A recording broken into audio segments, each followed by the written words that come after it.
Olá pessoal, eu sou Luiz Fernando Caldeira, estou de volta com mais um episódio do Central de Dicas. Hoje nós vamos encerrar o nosso especial com dicas de professor para o concurso de escriturário do Banco do Brasil na função de agente comercial.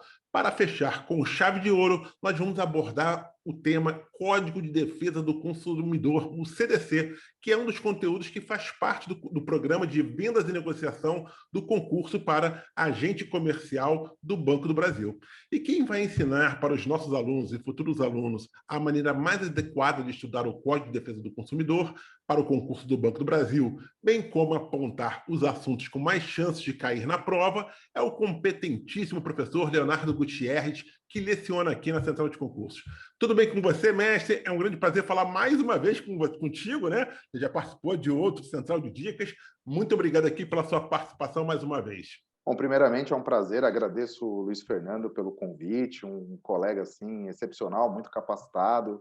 A entrevista é sempre muito dinâmica, a gente fica muito à vontade, né, como se fosse um bate-papo entre amigos, e eu sinto que vocês podem participar com as suas com esse conhecimento que é agregado aí de muitos professores, então eu fico muito satisfeito aí de ter sido escolhido para poder contribuir aí com esse projeto muito legal. Com certeza. E eu vou até dar aqui uma sugestão também para os nossos alunos, nossos futuros alunos, né, que estão assistindo esse especial, que estão aí no YouTube, né, vendo esse especial. Se tiver alguma dúvida, coloca lá nos comentários, né, para a gente poder depois vir aqui, o professor poder responder, alguém aqui da Central poder responder, né? A gente vai fazer o contato com o professor para que ele possa dar uma resposta, para a gente colocar aqui e a gente movimentar, né, cada vez mais o nosso YouTube.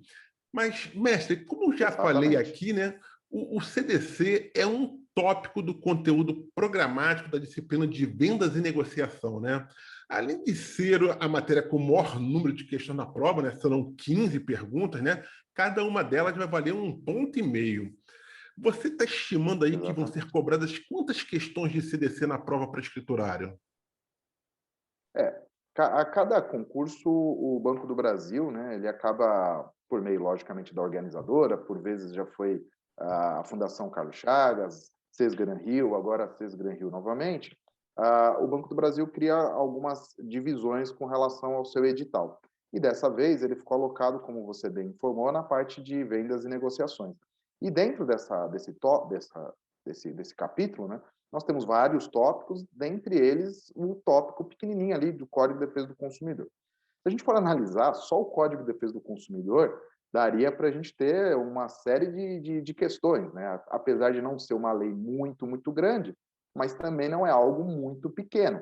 Então, eu imagino que poderia ser muito mais explorado.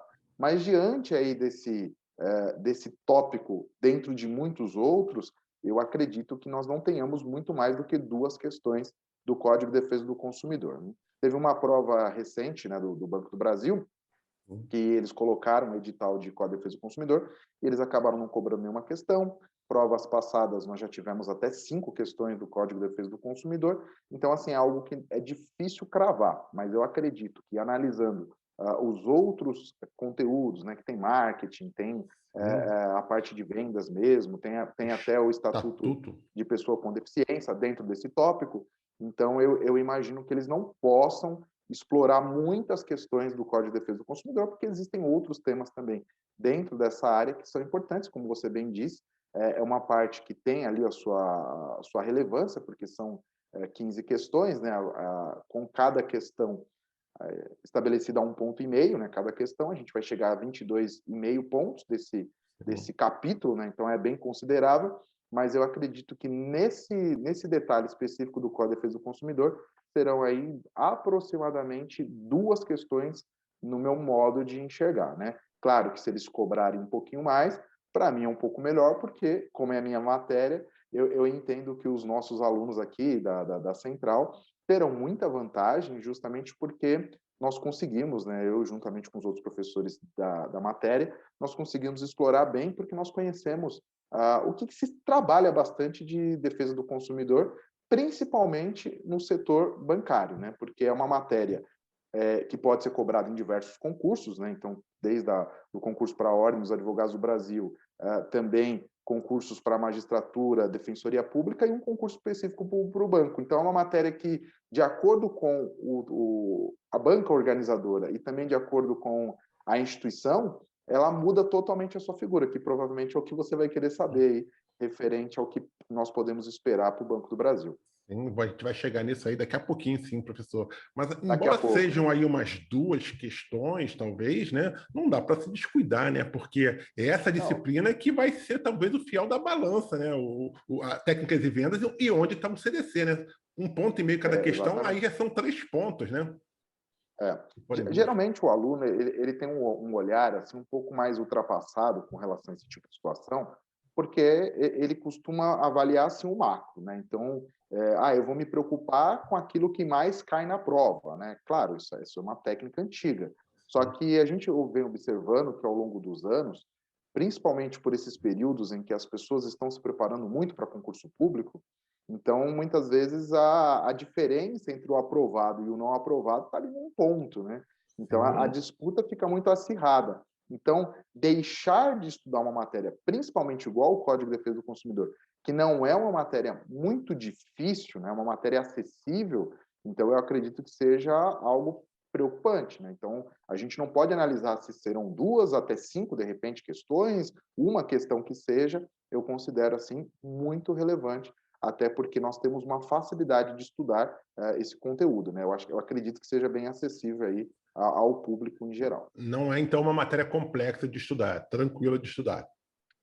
Isso, porque o ponto do Código de Defesa do Consumidor é justamente o seguinte: quando nós falamos da lei, né, do consumidor, a proteção, e eu já mencionei que ela pode ser cobrada em diversos concursos, é claro que pensando num concurso de um nível superior, um concurso público específico, né, para a carreira jurídica, é uma matéria que tem a sua polêmica, tem discussões, nós temos súmulas, principalmente aí do Superior Tribunal de Justiça, que tornam um assunto muito, muito específico. Inclusive, nós temos questões atuais, então, ou seja, o Código de Defesa do Consumidor não é uma matéria muito, muito tranquila para leigo, né? Então, ou seja, exige um grande conhecimento. Só que como nós estamos fazendo uma análise específica para o setor bancário, então a situação ela muda totalmente de figura. Então, deixa de ser uma matéria muito específica, aquela coisa assim, que exige do candidato um conhecimento técnico jurídico a respeito de discussões, por exemplo, o que é um direito individual homogêneo, o que é um direito difuso, o que é um direito coletivo, como é que funciona a questão da indenização, que são questões, responsabilidade objetiva, responsabilidade subjetiva. Então, são questões que são discutidas no âmbito do consumidor, que na parte bancária, as examinadoras, seja Sesgran-Rio, seja FCC, elas deixam essa discussão de lado e elas passam a trabalhar com outros aspectos. Então, analisando sobre a ótica do consumidor para banco, então passa a ser uma matéria mais tranquila, que é aquilo que eu costumo falar para os alunos, que é mais o dia a dia, né? Aquele direito do consumidor que a gente conhece pela televisão, por alguns informativos que a gente recebe no jornal, ou, enfim, revistas, no próprio YouTube, enfim, aquele conhecimento básico, né? Quando a gente vai fazer uma compra, às vezes vem um especialista e alerta, esse conhecimento ele já ajuda. E aí também vem um outro problema, tá, Luiz Fernando? Não sei se você vai perguntar a respeito disso, mas essa é a parte que eu costumo trazer para os alunos, né? Porque esse conhecimento, ele ajuda a gente a se posicionar, a você conseguir enxergar o direito do consumidor no seu dia a dia. Mas isso também não quer dizer que é fácil a ponto de eu pensar, bom, então eu vou fazer a prova de acordo com o que eu já sei do consumidor. E é aí que entra, claro, uma instituição, por exemplo, como a Central, os professores que conseguem identificar onde a banca costuma trabalhar pegadinhas nesse sentido. Então, coisas, por exemplo, que os alunos me perguntam, professor, aquela questão da desistência por 7 dias, a questão da garantia. Então, são confusões que são feitas que aí eu costumo organizar. Organizei ali, por exemplo, na Central nós temos 2 aulas, né, de direito do consumidor, que é o suficiente para a gente organizar, aí, de fato, o candidato está bem preparado. E aí eu costumo perceber, poxa, professor, eu tinha um conhecimento, mas eu não estava preparado para fazer uma prova, né? Então, mestre, qual é a melhor forma de estudar o CDC, sobretudo, então, para o concurso do Banco do Brasil, para a área bancária, tá? O ideal ali é selecionar só alguns temas, há coisas ali que são bem específicas que podem ser cobradas para a área bancária, tem que fazer essa seleção de assuntos Fala um pouquinho sobre isso. Qual é a melhor forma de estudar o CDC? Para o Banco do Isso, Brasil, exatamente. obviamente, né? Então, exato. Então, como a gente chega nesse recorte, até esses dias eu recebi de um aluno, professor, eu fiquei muito em dúvida nessa questão, não entendi nada, né? E aí, de fato, eu verifiquei que era uma questão totalmente específica, da defensoria pública, né? Até a linguagem muda, então, como eu falei, né? O código pode ser cobrado da forma mais simples até a forma mais complexa, né? Então, a primeira coisa é o filtro justamente com base nas questões de banco, né? Então, se a gente for na internet, até bem acessível, vocês vão encontrar provas anteriores e dali você vai identificar, pensando em banco, né? A gente tem a Caixa Econômica e o Banco do Brasil. O ponto é, geralmente as questões da Caixa Econômica, elas são feitas pelo CESP, né? Então, ou seja, você vai entender que é uma outra temática de cobrança. Eu costumo ir, às vezes, em sala de aula, até trazer umas questões do CESP, só para fixar com o conhecimento dos alunos. Ó, tá vendo como é que foi cobrado? Acaba tendo a ser bem simples, né? A cobrança do CESP em cima do CDC. Mas para o aluno poder sentir o contexto do que ele vai enfrentar de fato na prova do SESGRAN Rio, então o ideal seria ele buscar e filtrar por questões somente do Banco do Brasil, e aí ele vai encontrar que tem questões da Fundação Carlos Chagas e vai encontrar algumas questões da própria SESGRAN Rio. Ali ele já começa a enxergar melhor o cenário e quais são os principais tópicos que ele vai enfrentar. Eu só ia fazer um corte rápido com o senhor, o seguinte, existe um acervo grande de questões da SESGRAN Rio para se fazer? Não, né? E a outra questão, eu não sei se houve ou não mudanças no CDC, novas jurisprudências do STF que impactam, inclusive, os assuntos que são cobrados para a área bancária. Ocorre isso? Não ocorre? Bom, vamos lá. Bom, primeiro, como eu já respondi, nós não, assim, tem uma quantidade, talvez os alunos vão encontrar aí no máximo 30 questões, né? Porque, assim, a gente há de se considerar que não temos concurso do Banco do Brasil todos os anos, né? Então, como eles fazem geralmente no âmbito nacional, então eles selecionam um período e eles já fazem uma prova só. Então, a gente vai encontrar aí, às vezes, 2, 3 anos sem prova do Banco do Brasil, até por isso que é uma ótima oportunidade, porque já tem um tempo que nós não temos uma prova nesse nível, né, com muitas vagas, então é até Dessa vez importante tem que bastante vocês... tempo. O último foi 2015, né? Porque 2018 foi um concurso Exato, para né? gente de tecnologia, né? Isso, foi uma prova muito específica que Isso. eles colocaram no edital a defesa do consumidor, mas acabaram não colocando questão específica. Então, ou seja, você vê, as últimas questões que nós vamos encontrar são desse período, né? 15, 13. Anterior a essa... Exato, então a gente já fica prejudicado, né? E depois 2011, 2007, aí você vai... Sim. Só que aí em cada prova você vai ter aí 3, 4 questões, 5 questões, então você soma esse período, você não vai encontrar tantas questões, né? Aí você acaba somando um pouquinho, como eu falei, questão da Caixa Econômica, às vezes algum outro banco estadual ali que cobrou Código de Defesa do Consumidor, mas se você pegar na internet, na área bancária, você vai encontrar aí aproximadamente 30 questões, né? Então fica um pouquinho prejudicado, principalmente comparando com outras matérias, né? Português, raciocínio Sim. lógico, informática, são matérias que você tem ali um mar de questões e fica muito mais fácil para o aluno, né? Mas de qualquer forma, respondendo também a sua outra pergunta, que é referente, você perguntou Uh, a quantidade de questão e depois a se não questão tem uma questão de... muito grande, e como fazer assim, se ocorreram mudanças, né, no CDC Ah, e boa, novas perfeito. jurisprudências desse tempo Ótimo, para ótima cá, né, pergunta. que afetam também a parte bancária, né? Sim, que Vamos afeta, exato. Então, isso. o que aconteceu foi justamente o seguinte, eu até recebi isso de uma aluna minha semana passada, porque no dia 1º de julho, nós tivemos aí o acréscimo no Código de Defesa do Consumidor de um tópico muito interessante, que é o superendividamento.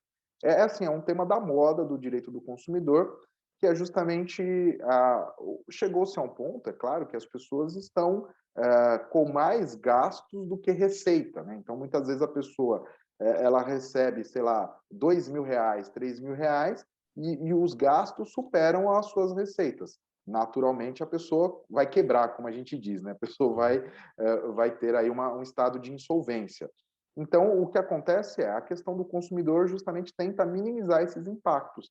Então, surgiu aí um tópico gigante, né, no Código de Defesa do Consumidor, gigante assim, né, comparado à lei, do superendividamento, que seria certamente um tema cobrado na prova, desde que ele não fosse inserido no dia 1º de julho, né? Então, o edital aí ele é anterior, então o edital ele faz uma limitação temporal, colocando apenas assuntos que estão vigentes à época do edital. Então, esse tópico que foi assinado agora no dia 1º de julho, ele ficaria de fora, né, do exame, que é um tema muito interessante para banco, principalmente, porque Sim. ele tem uma vertente muito específica para o setor bancário. Eu até falei para o aluno, falei assim, nossa, seria minha aula praticamente 50% em cima desse tema, porque certamente nós teríamos uma questão, mas para esse exame, para esse certame, ela fica de fora por essa questão do tempo da sua alteração. Então, é uma alteração considerável, mas ela fica de fora. Questão jurisprudencial. Qual que é o ponto da jurisprudência?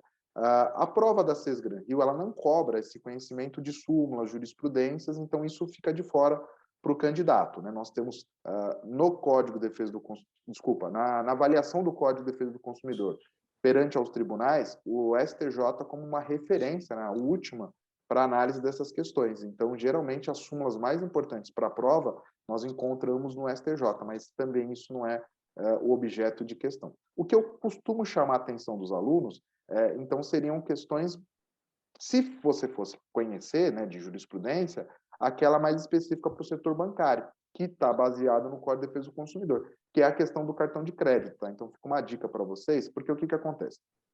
Nós sabemos que alguns bancos possuem a prática do envio de cartão de crédito sem que a pessoa tenha solicitado. Então, isso perante o Código de Defesa do Consumidor é uma prática abusiva, né? Então, não pode o banco fazer isso. Consequentemente, o código diz, quando há o envio desse produto sem solicitação, ele se torna amostra grátis. E a súmula do STJ faz essa leitura, acrescentando que, caso haja o envio, o banco está sujeito à multa administrativa e o dever de indenização. Então, eu sumo essas situações. É claro que a súmula em si ela não pode ser cobrada, mas a prática vedada, né, por ser abusiva, pode, porque está dentro do Código de Defesa do Consumidor e é um assunto puramente bancário, né? Então, é isso que eu chamo a atenção dos alunos em sala de aula. Então, o CDC ele é usado para questões de companhia aérea, empresas de energia, questão de luz, questão de fornecedor de serviço, de produtos, supermercados, enfim. Só que a gente tem que sempre estar com a cabeça mais voltado para o setor bancário. E isso facilita a gente entender um pouco melhor as questões, como, por exemplo, a questão do cartão de crédito, questão envolvendo contrato bancário de financiamento, então, a análise contratual, questão de redação clara, questão até que eu chamo a atenção para os alunos, não sei se você sabia, Luiz Fernando, nos contratos de banco, né, e, logicamente, os contratos de adesão, enfim, de modo geral, mas pensando no banco, a fonte da letra, né, a fonte da tabulação ali, tem que ser número 12 no mínimo, né? Então, são coisas que, pô, mas está na lei do consumidor? Tá na lei do consumidor, para a gente não ficar com aquele contrato que é uma bula de remédio, né? Aquela coisa que Exatamente. você não consegue nem enxergar. E aí o aluno fala, nossa, professor, não tinha a menor noção que a lei exige até a fonte não, né? Mas o tamanho da letra. Sim. Então, assim, são coisas que, de repente, a examinadora pode cobrar, porque isso tem uma inserção gigantesca Prática. no banco, né? Então, Sim. na prática, né? E, mestre, então, assim, a gente pode dizer que a SES Gran Rio tem um perfil de cobrar letra fria da lei, é isso? Exato, porque, na verdade, eu costumo dividir o código em algumas definições, né? Eu não sei se você vai querer fazer alguma pergunta específica a respeito do código, Mas algum pode assunto, eu falar. deixo um pouquinho mais para... Não, a gente vai Posso falar. já Eu falar? vou querer que você fale daqui a pouquinho sobre os assuntos que, bom, se você acredita que tem mais chance de cair na prova. Tá bom. Porque aí eu entro nesse detalhe depois. Mas o código ele faz pequenas definições.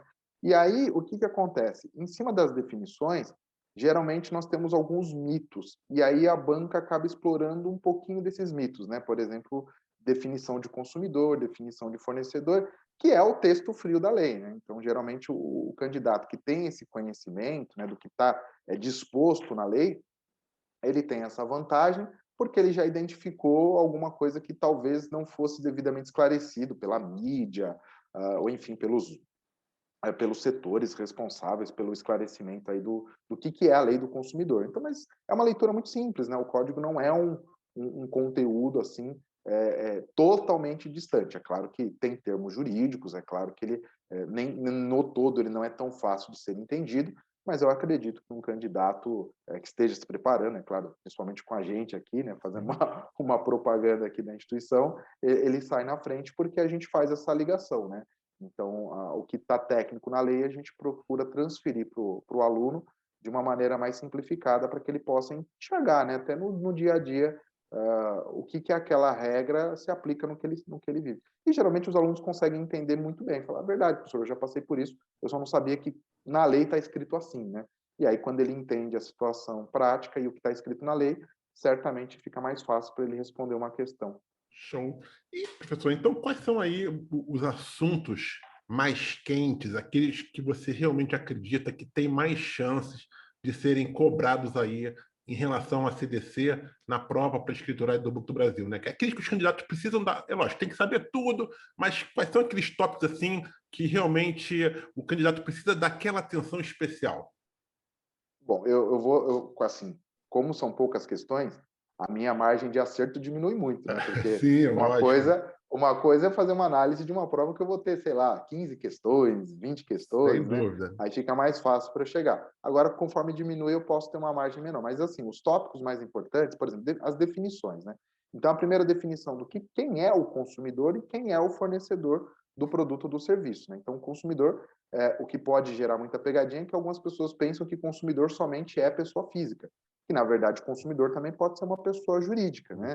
E qual que é o caráter, então, para você ser consumidor? É você ser o destinatário final do produto ou do serviço, ou seja, você não é um revendedor. Então, eu compro esse produto, sei lá, um celular, e vai ficar comigo, eu vou usar, no máximo eu vou vender um dia, mas não é meu hábito vender celular. Eu posso vender porque, de repente, eu quero trocar por um outro. Agora, se eu compro um celular mais barato na internet para revender ali na minha localidade, então eu não sou consumidor, porque isso não fica comigo, eu tenho uma prática comercial de vendas, né? Então eu sou o comerciante dessa história. Já o fornecedor, ele tem uma característica muito maior, né? Então quem que é o fornecedor? Quem fornece o produto ou o serviço? Então o fornecedor pode ser tanto pessoa física ou jurídica, seja pública ou privada, nacional ou estrangeira, e também ente despersonalizado. Aí que eu falo, né? É fácil ler o Código de Defesa do Consumidor? Só que aí o candidato também lê o que é ente despersonalizado, ele fala, pô, você falou que era fácil, eu fui ler e eu não sei o que é ente despersonalizada, né? Aí também envolve a questão do técnico nesse assunto, né? Então, ente despersonalizado, por exemplo, é aquele que não possui, no caso está dizendo, personalidade jurídica, então eu costumo falar para os alunos, ele não tem registro, né? Ele opera sem a sua regularidade, por exemplo, os ambulantes, né? Então, você compra ali um produto no mercado informal e geralmente ele diz, né? Aqui não tem garantia. A gente costumava brincar no passado, né? Que a gente usava, né? A garantia sou eu, né? Sou eu, Então era aquela, exatamente. sou eu. Então, na verdade, essa informação desse vendedor é falsa, porque segundo a lei, né, o Código de Defesa do Consumidor, mesmo ele sendo um ambulante, né, assim, né, que a gente considera, não sei como é que vocês usam esse Sim, termo aí no Rio de ambulante, Janeiro, camelô também, camelô ambulante, aqui. camelô Camelô. também, né? Enfim, é mais fácil. A gente também usa esses termos, né? E aí o que acontece é o seguinte: mesmo ele dizendo que não tem que dar garantia, por lei tem. Aí eu costumo falar para os alunos: uma coisa também é a teoria, outra coisa é a prática, né? Por mais que ele tenha, não quer dizer que ele vai, porque até a justiça chegar até ele, se ele muda de local, talvez não seja fácil efetivar o seu direito. Então, essas duas definições são legais para a prova. E aí, continuando, né? Definição de responsabilidade. Como é que fica a responsabilidade do fornecedor? Uma confusão muito importante, eu não sei se a gente tem tempo, né? Pode Mas falar. é a questão do vício e do defeito. A gente costuma, viu, Luiz Fernando? Eu não vou colocar você aqui na parede para não fazer você errar em rede nacional, Ainda mas bem. eu tenho quase certeza. Não vou fazer isso, não vou. Mas eu faço isso com os meus alunos, brincadeira à parte, porque, na verdade, é, tirando, logicamente, quem trabalha com isso, né? Quem estudou ali, né? Pode não precisa ser especialista no assunto, mas as pessoas não sabem o que é um defeito do produto, né? Então, geralmente, eu compro um celular e aí ele não funciona, eu falo, ele está com defeito, né? Assim que a gente fala, Sim, né? Isso aqui está exatamente. com defeito. Mas, assim, o Código de Defesa do Consumidor, é, ele faz uma definição do que é vício e do que é defeito, né? Então, o que é o vício, né? Quando eu falo tal coisa está viciada, né? O vício, ele afeta a qualidade e a quantidade. Então, quando eu compro um celular e ele não está funcionando direito, na verdade, o termo correto é ele possui um vício. Por isso que as pessoas usam, a bateria está viciada, né? Então, o que é Boa. uma bateria viciada? É aquela que não segura a carga. Então, ela tem uma qualidade na sua carga que não atende o requisito. Então, ela tem um problema com relação ao vício, né? Então, ela tem um vício por conta da sua qualidade. Então, quando você compra sei lá, uma carne no açougue, né? Então, você pede 1 quilo, e aí o açougueiro te entrega 1 quilo. Mas aí você fica, não tem 1 quilo aqui. Aí você chega na sua casa e vai pesar. Aí, na verdade, ele não pesou 1 quilo, ele pesou, sei lá, pesou menos. Isso é vício, né? Vício com relação à quantidade. Você pagou por 1 quilo, recebeu 900, recebeu 700, enfim. Isso é vício do produto ou do serviço, né? Então, ele veio com um problema com relação à quantidade ou qualidade. E o defeito? O que é o defeito, né? O defeito é quando aquilo causa um acidente. Então, por conta do vício, eu me acidentei, tendo direito a uma indenização. Então, por exemplo, um carro que tem um problema no motor que afeta a qualidade, ele tem um vício. Mas se de repente, por conta desse vício, eu sofrer um acidente, então, na verdade, eu vou falar que o defeito do produto causou o acidente. Então, a diferença técnica entre vício e defeito é exatamente essa. Entendi. E aí você tem muita margem para a questão de prova. Por quê? Porque o brasileiro não sabe a diferença entre vício e defeito, né? A própria legislação também comete alguns vacilos, né? Mas, de qualquer forma, essa é a característica, né? Do que é vício e o que é defeito. Então, todo produto defeituoso, ele também tem vício. Mas nem todo produto viciado vai causar um defeito. Exatamente. É a mesma coisa, você compra um iogurte, né? E esse iogurte está vencido. Ele tem um vício que afeta a sua qualidade. Se você não ingerir, você não vai sofrer o defeito, né? Você não vai sofrer o dano desse produto. Agora, se você ingerir, pode até ser que cause também, e pode ser que não, depende, é claro, da sua estrutura, né? Depende, você fala assim, olha, eu tenho o famoso estômago de avestruz, né? Já comi produto estragado e não aconteceu nada, né? Então, a discussão para apenas a respeito do vício, né? Não vai ser defeito. E aí o que muda, Léo? Aí uma questão mais técnica, né? Que não é para a prova do candidato, mas muda a questão de responsabilidade, né? Porque se a gente está falando só de um vício, o fornecedor ele tem que superar esse vício, né?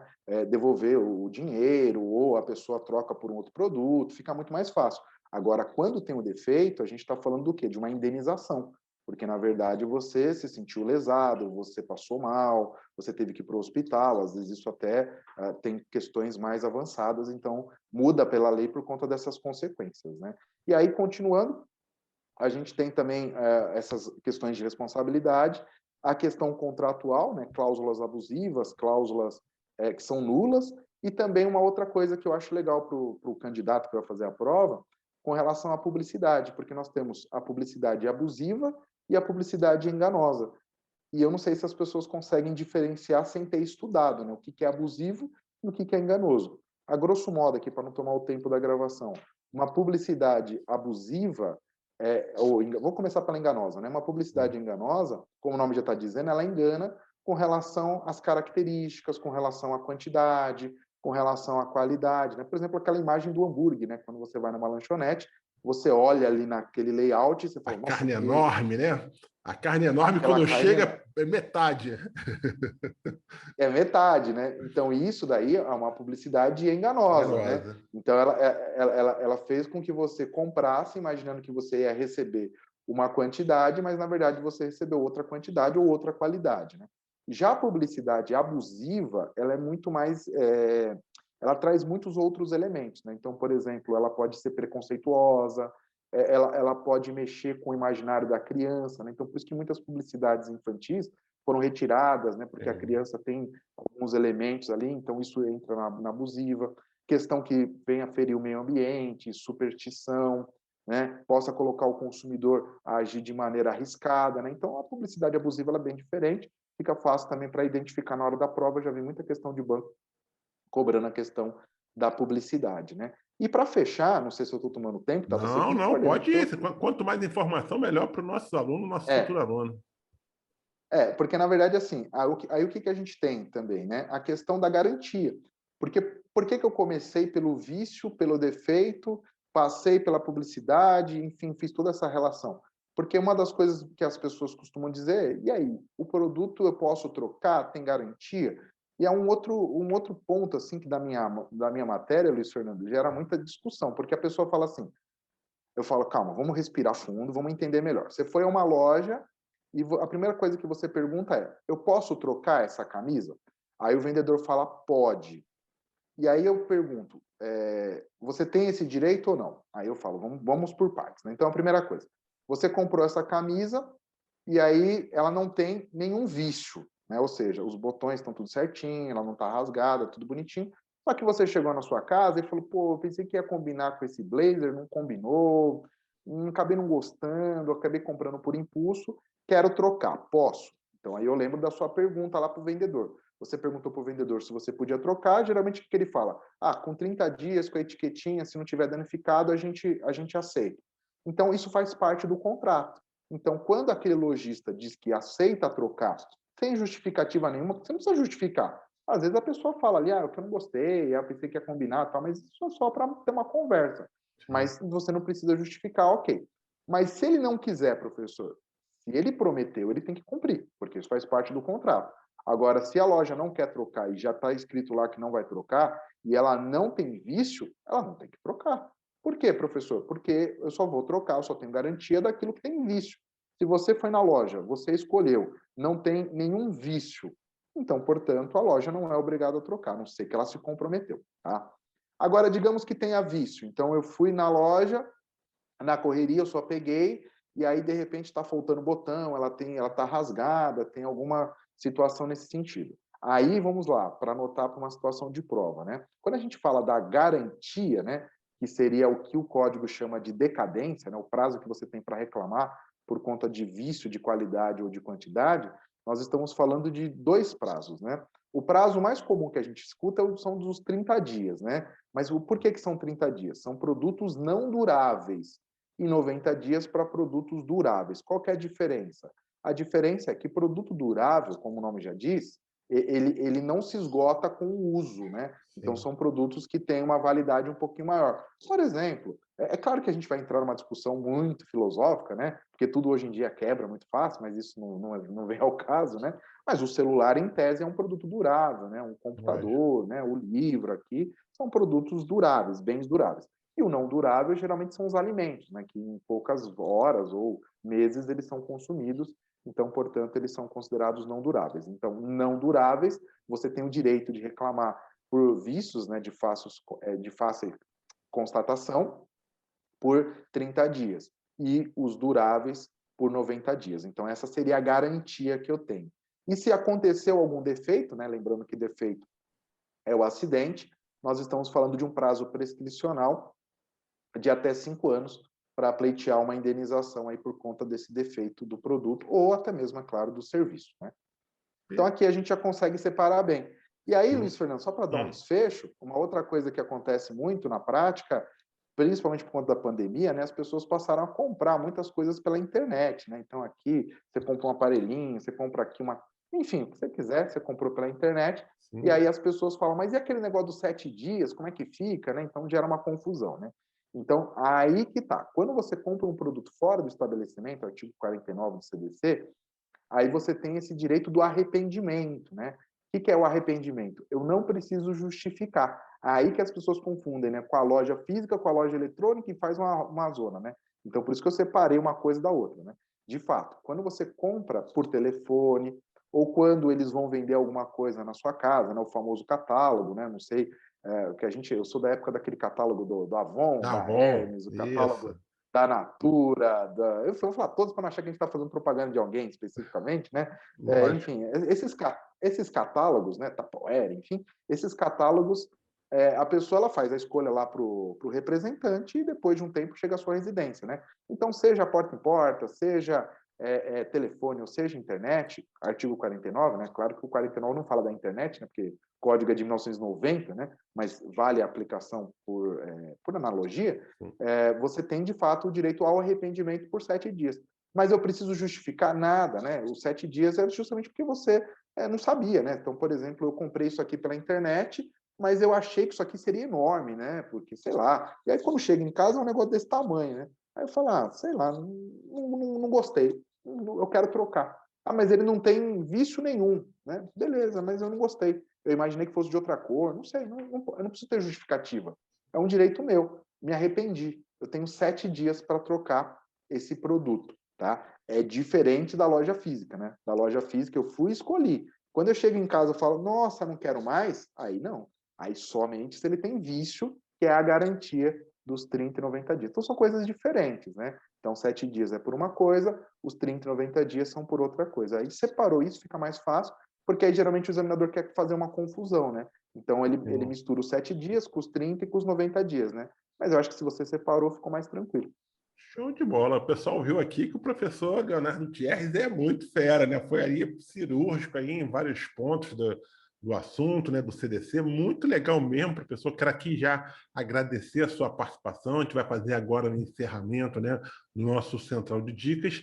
Mas antes da gente ir, eu gostaria que o senhor deixasse aí uma última dica, uma última mensagem a todos aqueles que aguardavam por esse concurso para escriturário do Banco do Brasil há tanto tempo, né? Como eu falei, desde 2015 não tem, né? Porque foi um concurso que teve para o Nordeste e para o Centro-Oeste, se eu não me engano, para o Sudeste, se eu não me engano, foi em 2013. Então era um concurso muito aguardado. Qual é a mensagem final? Qual é a dica final que você pode deixar para todos aqueles que vão participar desse concurso público? Bom, primeiramente, é aproveitar o momento, né? Então, se você tem isso como um objetivo de vida, né? Então, os meus alunos do banco, geralmente, eles têm uma vocação para isso, geralmente eles trabalham no setor bancário, na área financeira, ou já possuem ali uma vontade, né? Então, se isso faz parte, de fato, do seu objetivo, um sonho de vida, então que você possa encarar esse desafio aí como algo muito produtivo, não perca essa oportunidade, como bem disse, né, o Luiz Fernando, já são aí muitos anos sem esse edital, Sim. né, sem esse concurso, então aproveite essa chance, são muitas vagas, né? Não é de fato uma prova muito fácil, porque ela envolve muitas matérias, né? Então, assim, você tem que estar muito bem preparado, tem que estar analisando aí, as dicas dos professores certamente vão ajudá-los, mas separando esses detalhes aí, que você tem muita coisa para estudar, geralmente as questões não são muito, pelo menos das matérias que eu conheço, né? Não são muito específicas, né? Que fala, nossa, a pessoa aqui tinha que estar muito bem preparada, né? Mas com alguns conhecimentos, né? Por exemplo, com alguns detalhes que eu expliquei, alguma diferença, o candidato consegue se pontuar e consegue acertar. Então, usa isso como uma fonte de inspiração, não perca essa oportunidade, não desista do seu sonho. Então, ainda que seja um pouco difícil para algumas pessoas, nossa, mas é que eu tenho que acordar mais cedo, mas encare isso como uma coisa mais pontual, porque nós estamos falando aí de uma prova que vai acontecer em setembro, então nós estamos usando aí no máximo 3 meses para frente, né? Então você separa esses meses para que você possa atingir o seu objetivo, né? Que certamente vai mudar a sua vida. E aqui, logicamente, a gente está disponível para ajudá-los, né? Nossa equipe colocou aí prontamente para dar alguns esclarecimentos, algumas dicas, e que elas possam ser úteis, né? Como bem disse o Luiz Fernando lá no começo, marca um amigo seu aqui, às vezes uma pessoa que você sabe que pode usar desse conteúdo, né? Seja no meu vídeo, seja no vídeo dos outros professores, compartilhe esse conteúdo, né? Já que a gente fez aí de maneira gratuita para vocês, que ele possa chegar para mais pessoas, né? Porque certamente às vezes o seu amigo, seu primo, seu irmão, seu pai, sua mãe, às vezes pode gostar também. Às vezes também não vai prestar concurso público, mas, pô, eu dei várias dicas de direito do consumidor, né? Que é Falei prática, serve para o das dia a dia, diferenças, né? Que serve para serve o para dia a o dia a dia. dia, então eu acho que não custa que esse vídeo seja compartilhado para que mais pessoas possam ter esse conhecimento. E se for para você, se serviu aí para a sua divisão de águas, né, na sua aprovação, que agora você vai fazer uma mudança na forma como você vai estudar, não só a minha dica, né, que foi bem curtinha, bem singela, mas a dica dos outros professores que aqui passaram, também faço o mesmo, né, compartilhei o nosso trabalho, porque a ideia é que mais pessoas possam ter acesso e assim usufruir aí desse canal de dicas, né, muito bem coordenado aí pelo Luiz Fernando. Obrigado, professor. E avisar também o pessoal, não deixe de dar o like, né? Porque dando like, esse vídeo ganha ainda mais repercussão dentro do YouTube, né? É importante. Exatamente. Sabe o que eu descobri, Luiz Fernando? Ah, Eu tenho um amigo que toda vez que eu faço algum conteúdo na internet, ele tira o print e me manda no WhatsApp e fala, Léo, gostei bastante, viu? Parabéns. Só que aí eu vou olhar no vídeo, no conteúdo, ele não curtiu, não não comentou. curtiu. Ele fala, por que você não comenta no vídeo? Por que você não dá um like ali, né? Ele, porque isso é bobagem, né? Coisa, eu falei assim, não, o problema é que as plataformas hoje em dia, elas dão reconhecimento para o vídeo, de boa qualidade ou não, conforme a interação, né? Então, se você Exatamente. não interage com o vídeo, ele fica escondido, né? E aí é importante para a gente, né, quando a gente faz esse trabalho totalmente gratuito, né, totalmente Sim. para ajudar, né, uma questão até social nossa aqui, de difundir o conhecimento. Vocês viram que a gente não ficou enrolando, né? Tem muito lugar ali que fica só enrolando. Aqui eu falei da prática, trouxe elementos de prova, né, uma coisa assim Hum. que é muito específica, que a gente não quer só negar a informação, então que isso possa chegar a mais pessoas, né? E só vai chegar se você cria essa interação, tá certo? É isso aí. Então, pessoal, acabou agora o vídeo, dá aquele like aqui para ajudar aqui na divulgação, tá? E eu quero agradecer Exato. a todos que acompanharam esse Central de Dicas voltado para o concurso, né, de escriturário do Banco do Brasil. A equipe aqui da Central de Concursos está torcendo muito para que vocês consigam uma dessas vagas, né, que estão sendo oferecidas no concurso do Banco do Brasil. Além de curtir o vídeo, eu gostaria também, peço aqui a vocês, que vocês se inscrevam no canal, né, da Central, porque assim, toda vez que um novo vídeo for ao ar, né, vocês vão poder se acessar, né, vai receber uma notificação para poder acessá-lo, né? Então vocês não vão esquecer, por exemplo, de perder um episódio, né? Vocês já vão receber uma notificação, vocês nunca vão esquecer, né, de assistir, porque cada vez que for ao ar o episódio, né, um episódio vai estar lá disponível com a notificação no seu celular ou no seu YouTube, tá? Então, bom, pessoal, é isso, eu vou ficando por aqui. Eu torço para que todos tenham um excelente desempenho nas provas do concurso para escriturário do Banco do Brasil e fique com a gente, porque ainda vem aí muito conteúdo relevante para você conseguir a sua aprovação. Até a próxima, um grande abraço, tchau, tchau, gente.